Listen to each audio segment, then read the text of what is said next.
2시간 전에 마감한 트레이더가 생생하게 전하는 글로벌 마켓 리뷰 델타원입니다.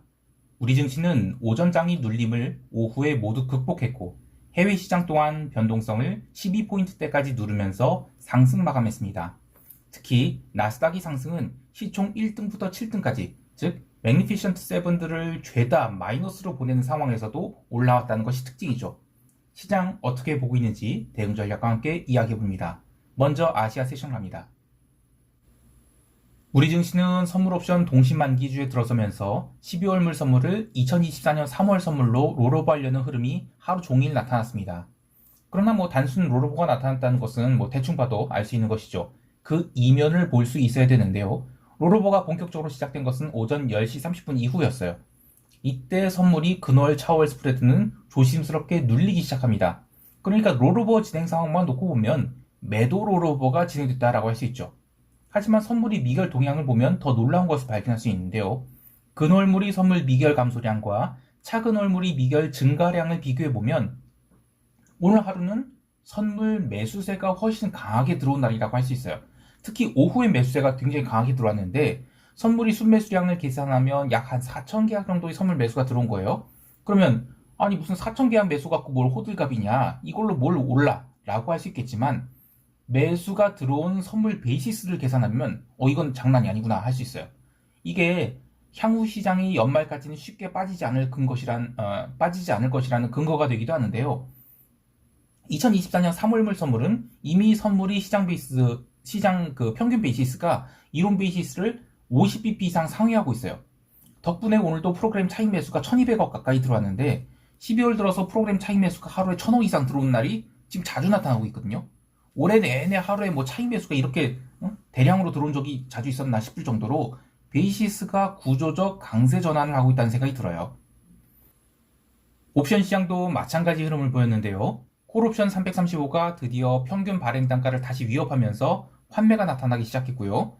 외곽격 콜옵션으로 롤링업 하기에는 외곽격 감마값이 너무 높아요. 그러니까 잘못 엮일 수 있죠. 그래서 그냥 매도를 손절만 하는 것 같아요. 즉 위쪽을 더 열어놓기 시작했다는 것입니다. 풋클래스도 마찬가지인데 지금 만기가 코앞인데 종합주가 지수 2500선 이하는 없다. 2500 위쪽으로 확실히 돌렸다라고 판단해서 그런지 오늘도 높은 델타 값을 가진 외곽격 풋옵션을 자신있게 패대는 모습이었습니다. 결국 시장은 계속 위로 조이기를 하면서 만기일 전후에 상방 슈팅을 주지 않을까 생각하고 있습니다.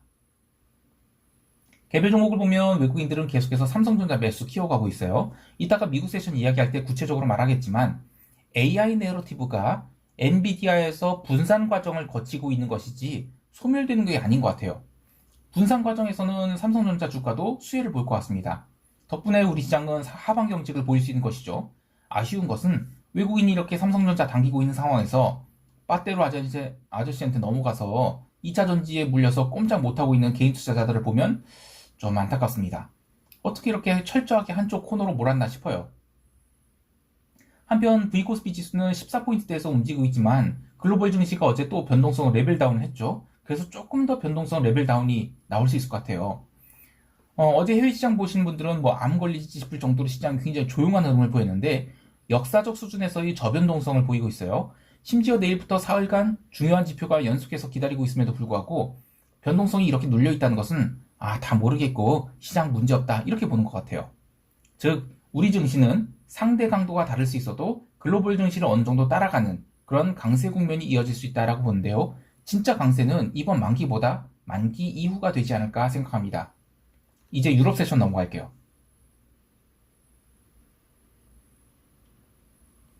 유럽 세션 개장과 함께 제일 먼저 봐야 될 것은 엔화의 움직임이었습니다.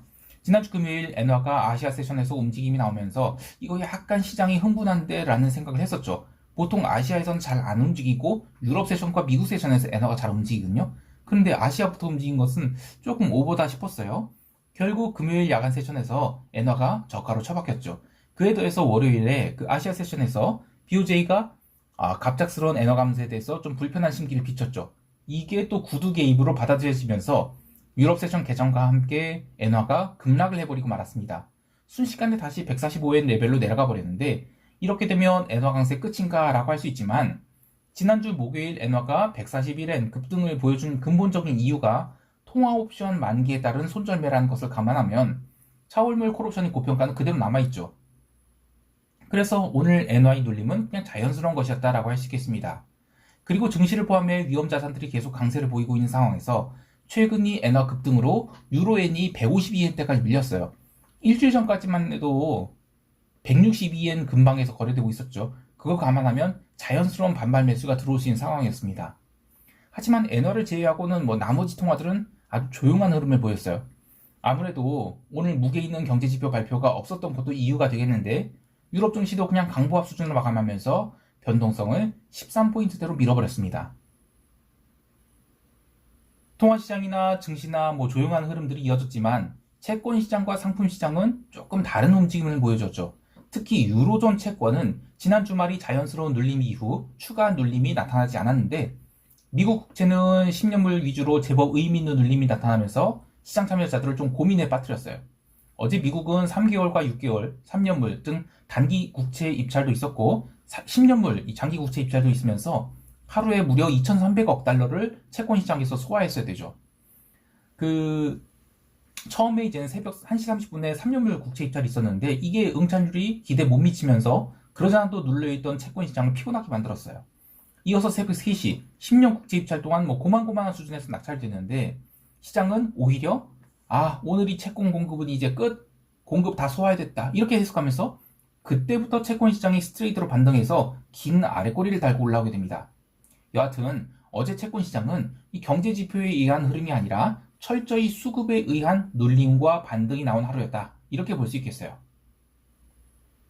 상품시장에서도 마찬가지로 미국 국채시장이 약세에 골드가 추가 하락을 했는데 유럽 세션에서 이미 2010달러를 깨면서 미국 세션 들어서는 골드가 2000달러마저 깨지게 됩니다.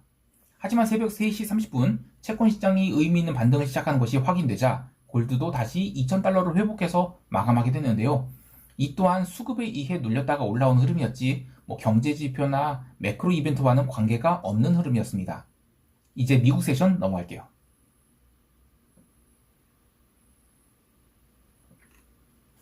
미국 시장에서 주목할 만한 것은 브로드컴이 약진입니다. 저희 시황을 계속 들어보신 분들은 이번에 시장이 눌리기 시작했을 때 가장 먼저 망가진 것이 브로드컴이다 라는 이야기를 기억하실 것 같아요. 어제 브로드컴은 갭상승 3% 시작해서 계속 쉬지 않고 상승하면서 종가까지 9% 찍고 신고가 갱신을 했죠. 이 브로드컴이 상승에 대해서 시티그룹이 AI 관련 수혜주다 이런 식으로 리포트가 나와서 그렇다라고 하는데 시장에서는 조금 더 재미있는 현상을 발견할 수 있어요. 어제 나스닥 시총 1등부터 7등까지 즉 이른바 매그니피션트 7이라고 하는 종목들은 죄다 하락을 했어요. 새벽 2시 이후로 변동성 매도가 강하게 들어오면서 지수를 들어올렸죠. 그나마 낙폭을 줄였는데 그래도 장중에는 마이너스 2%가 넘나드는 그런 하락을 찍기도 했어요. 자, 그런데 매그니피션트 7이 다음 종목, 즉 미디어컷 493이라고 하는 종목의 1등, 그러니까 나스닥 시총으로 따지면 9위가 바로 브로드컴이에요. 이 브로드컴부터 시작해서 시총 10등, 11등, 12등 쭈르륵 이렇게 어도비, AMD, 시스코 이런 나머지 종목들이 굉장히 강하게 올라왔거든요. 지난주 뱅크 오브 아메리카에서 이런 리포트가 나왔죠. 매그니피션트 7이 무너진다 해도 미디어컷 493들이 받쳐주면서 주가는 빠지지 않을 것이다 라고요. 오늘 바로 그런 현상이 일어난 것입니다. 사실 힌트는 지난주 금요일부터 있었거든요. 금요일 오후에도 시장은 장중에 조정을 더 이상 주지 않으니까 변동성 매도가 들어오면서 지수를 조심스럽게 끌어올렸고 그래서 이 매그니피션트 7이 아닌 나머지 미디어컷 493들이 땡겨서 종가 고가를 만들었어요. 오늘도 새벽 2시까지는 시장이 왔다 갔다 했지만 이후에는 변동성 매도가 지수를 끌어올림과 동시에 이 493 종목들에 대한 매수가 꾸준히 들어와서 나스닥을 종가 고가로 당겨놨습니다. 미국 시장 트레이딩 할 때 이 오전장과 오후장의 흐름을 구별하는 것이 아주 중요하다고 생각하는데 오전장의 강세가 오후장에 이어지지 못한다. 그러면 시장은 힘이 없는 것이다 라고 할 수 있는데 오전장이 만약에 등락을 거칠게 하고 나서 오후장에 변동성 매도가 들어오고 시장이 차근차근 올라간다? 이러면 강세장이죠. 물론 변동성 매도에는 한계가 있지만 이번 옵션 만기의 특징이 생선가시까지 발라먹을 정도로 변동성 매도를 하자 이런 흐름이에요. 그래서 의미 있는 변동성 상승이 나타나기 전에는 숏을 잡을 수 없을 것 같아요. 또 하나 볼 것은 새벽 1시 30분에 미국 3년 국채 입찰 삐거덕하면서 나스닥 선물 잠깐 내렸거든요. 근데 지수가 잠깐 내렸을 뿐 미디어가 493 종목들에 대한 매수세는 계속 들어왔어요. 채권 시장은 새벽 3시에 10년 국채 입찰이 있을 때까지 전혀 반등을 못했는데 나스닥 선물은 10년 국채 입찰 결과를 미리 알고 있기라도 하듯이 계속 매수세가 들어와서 새벽 3시에는, 그러니까 오전장 마감 때는 지난 11월의 고점을 돌파하기까지 했어요. 물론 지수가 거기서 더 오르는 것은 부담스러워하면서 나머지 오후장은 좀 횡보기를 보냈지만 여하튼 매그니피션트 세븐이 무너진다고 전체 시장이 무너지는 상황은 아니라는 것입니다. 변동성 선물이 이제 12포인트까지 내려왔어요. 그 잔존일이 지금 일주일밖에 남지 않은 12월물 변동성 선물은 매수가 좀 부담스럽죠. 그래도 내년 1월물 변동성 선물은 지금 14포인트대까지 내려왔거든요. 이거 진짜 싼 겁니다. 물론 저는 화요일에 CPI 이벤트라든지 수요일에 FOMC 그리고 목요일에 ECB까지 별다른 시장 충격은 없을 것 같아요. 그러나 오히려 이런 생각도 드는 게 옵션만 기준인 미국 유럽 마지막 숏스퀴즈 남겨놓은 게 아닌가, 그런 생각도 있어서 오히려 이제는 변동성 매수 좀 하긴 해야 될 것 같아요. 그러나 12월물보다는 1월물 변동성 선물 매수가 더 좋겠다 이렇게 보고 있고요. 변동성 선물 매수라는 것은 최소한 일봉상 양봉 한 개라도 나와줘야 그 다음에 매수하는 게 좀 부담이 적죠. 지금 주봉 첫 거래일에 음봉이 나와줬기 때문에 이번 주는 변동성 선물을 매수한다 하더라도 최대한 싸게 사는 것을 목표로 하겠습니다. 이제 시장 총평하면서 대응 전략 이야기할게요. 우리 증시는 335선에서 조심스럽게 레벨업 시도를 할 것을 봅니다. 시장 참여자들은 여전히 자신있게 풋옵션을 매도하고 있고 이렇게 되면 하락 전환이 쉽지 않죠. 해외 시장도 마찬가지로 변동성 매도가 이어지고 있어서 오히려 의외의 상승이 나오지 않을까 싶어요. 하지만 우리 증시는 340 이상에서는 굉장히 많은 양이 콜옵션 미결이 자리하고 있거든요. 그래서 그것들을 환매시켜주면서, 그러니까 그게 큰 시세를 나오기는 힘들어 보이고 혹여 지수가 일시적으로 상승을 한다 하더라도 옵션 시세는 모조리 밟고 갈 가능성이 커 보여요. 그러니까 등락이 없을 경우에는 지그시 풋옵션 매도하면서 지수를 속도 조절해가면서 올리고 트레이딩이 굉장히 어려울지언정 하락은 아직 볼 때가 아니다, 이렇게 생각하면 될 것 같아요. 해외 시장에 대해서도 마찬가지인데 지수는 점진적 상승을 이어갈 것으로 보고 있고요. 장중 대응은 쉽지 않을 것으로 봅니다. 당연히 아직 숏을 볼 때가 아니라고 생각하는데요. 트레이딩은 미국 10년 국채 입찰 마치고 110.03에 2개 추가 매수했거든요. 화요일에 유럽 세션 오픈하면 독일 국채 10년물 2개를 매도해서 미국 독일 국채 스프레드 축소에 베팅을 키우고 갈 것이고요. 그 외에는 할 만한 게 있나 싶어요. 여하튼 연말까지는 소극적 대응을 이어가도록 하겠습니다. 오늘 하루도 성공 투자하시길 바라고요. 이상 델타원이었습니다. 감사합니다.